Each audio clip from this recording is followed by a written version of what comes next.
And I'm back. Gonna wrap up this article from addictionhelp.com. And, just a little disclaimer.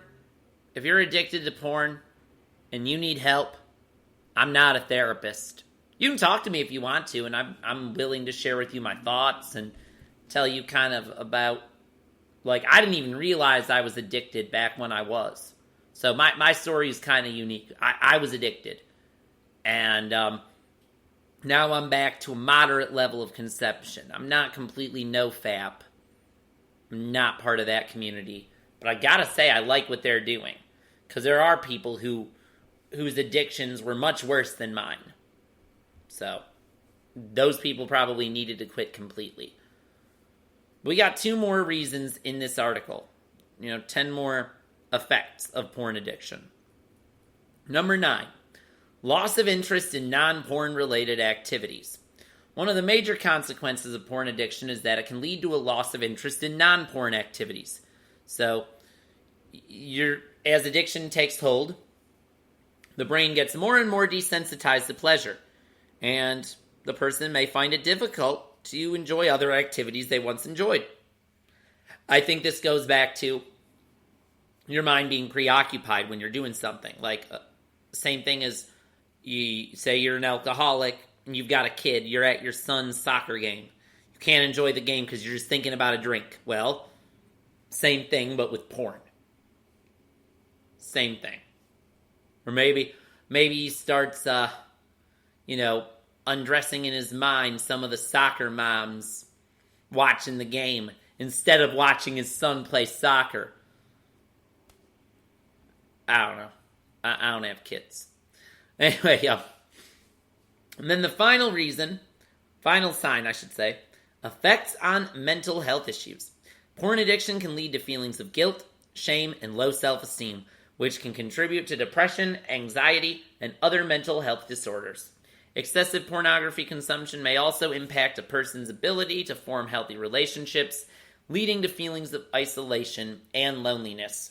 And in some cases, people may experience a loss of interest in sex altogether, which can further exacerbate mental health issues and feelings of low worth.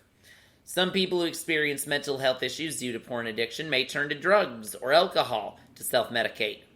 So, guess what? There's a correlation. People with porn addictions tend to also be addicted to something else. So, And then this article goes on to options. Ways you can reverse the effects of porn addiction, how you can treat it. That's all down there. If you need resources, this is on addictionhelp.com. So you can read the rest of it if you feel the need to. But I want to move on. So, of course, those who are smart will consume free porn. If you're going to be addicted to porn, at least don't break the bank. But for those who are what I like to call simps, people who shell out money to creators to never really get anything in return. I'm talking with the amount of money people spend on monthly subscription to OnlyFans plus the tips, you could spend on dates. You could spend that, on dates with real life women that might actually be interested in you. But instead, you're giving your money to an adult star who's making a living off of this. You could even go to a strip club and get a real life lap dance. This is like a virtual strip club, basically. You're OnlyFans. It's ridiculous. But anyway,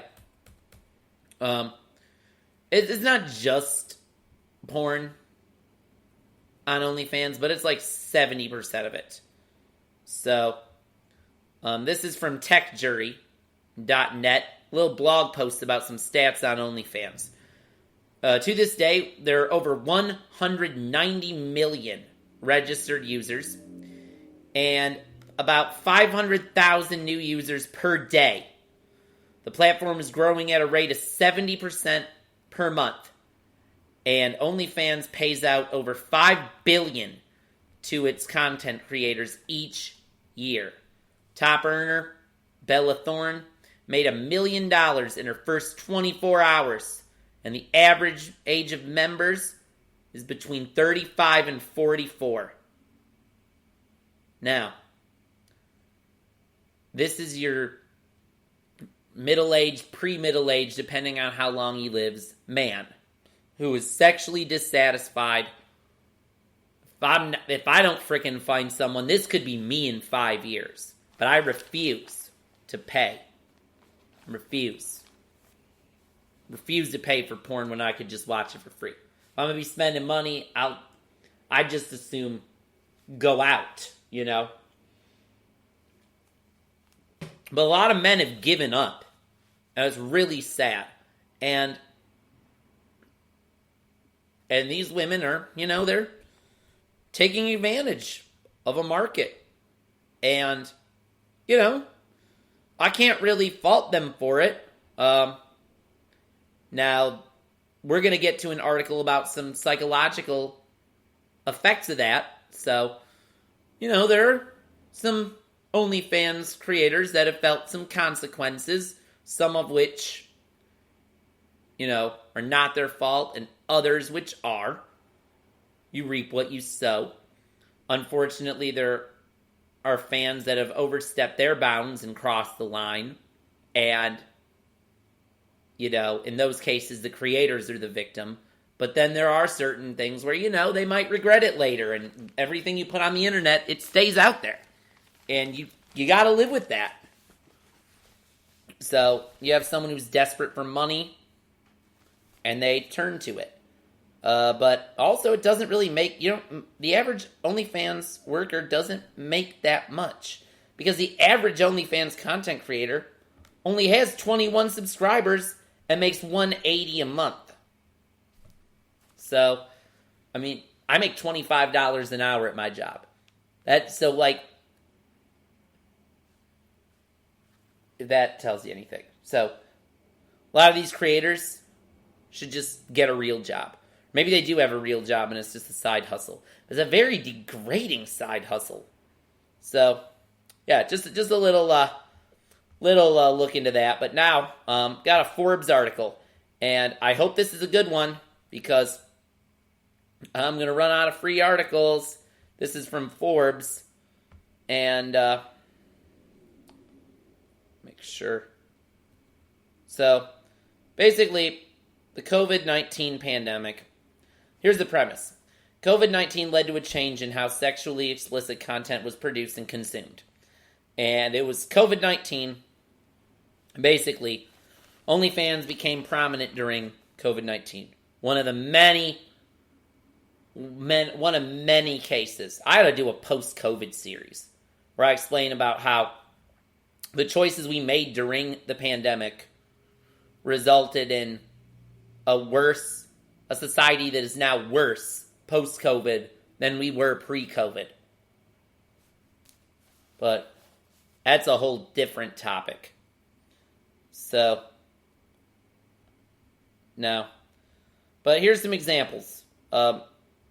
Here's some thing about the Forbes writer here wants you to think about the last time you heard someone say something like, "My pay raise is so meager." First of all, I've never heard anyone say the word meager. I've only read that word. "I might have to resort to starting an OnlyFans to make ends meet." I'll admit, I was curious about how much it would make because I knew someone that was thinking about that. And I have a friend that does it. So, I will not disclose this friend's identity. I have some polite disagreements with this person's lifestyle, but ultimately this friend of mine isn't breaking any laws, isn't hurting anybody. I don't like it. But it's whatever. Next one. "She makes so much money on OnlyFans. Maybe I should start one too." Well, I did just point out from the previous article, the average OnlyFans creator only makes $180 a month. So, I don't know who you're talking to. And finally, OnlyFans is so empowering to women. You aren't being exploited by men like women in mainstream porn are. Okay. I guess it depends on what you consider exploitation. You like that everyone has to pay to see you. But I would argue less people are going to pay to see you if you don't have free content, because you can't even try it before you buy it on OnlyFans.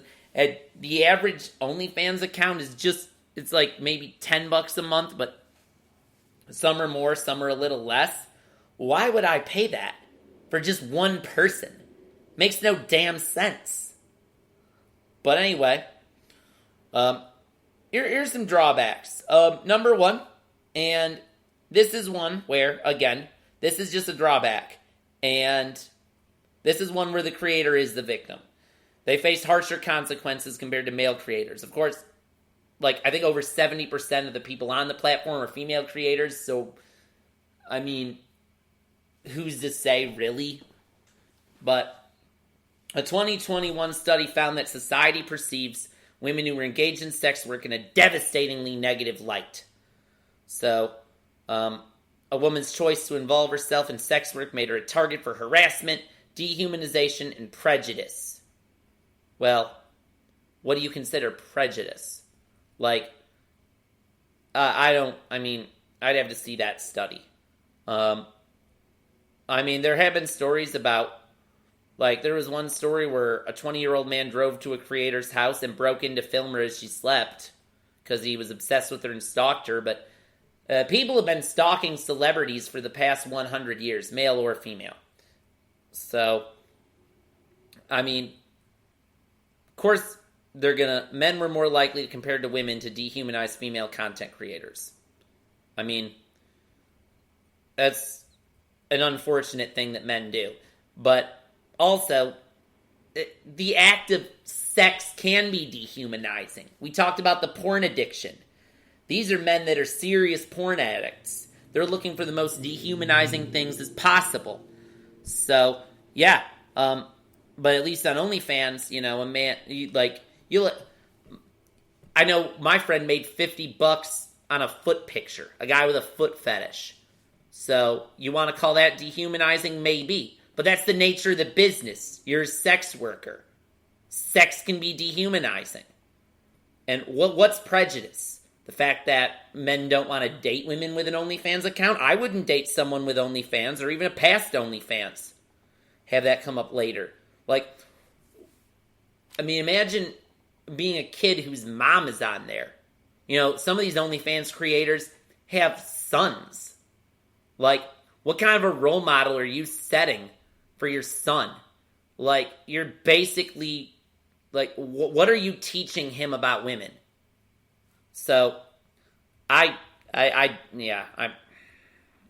harsh critic of this, as it turns out. I'm going to go through this quickly. I got less than 2 minutes. Also, sex work is linked to a higher prevalence of mental health issues. 2022 study published in Sexuality and Culture found that sex workers were likely to internalize the stigma associated with sex work and feel lonelier as a result. Yeah, the participants of the study, mostly women, also had low levels of mental well-being. Well, maybe that's because instead of having a real meaningful relationship in real life, you're involved in this same system of lonely men. You're just on the other side of it making the money. But what's the saying? Money can't buy happiness? And the average OnlyFans creator only makes $180 a month? Yeah, of course you probably had some low levels of mental well-being. And, just like it's not too late for a man to get away from his porn addiction, it's not too late for a creator on OnlyFans to stop. But the problem is, you get those people that hack your account, download the stuff, and keep it illegally when they're not supposed to, and then they go share it, and it's out there forever. Whereas, with a guy, you can delete your history. A porn user. If you're the creator, it's out there forever. And,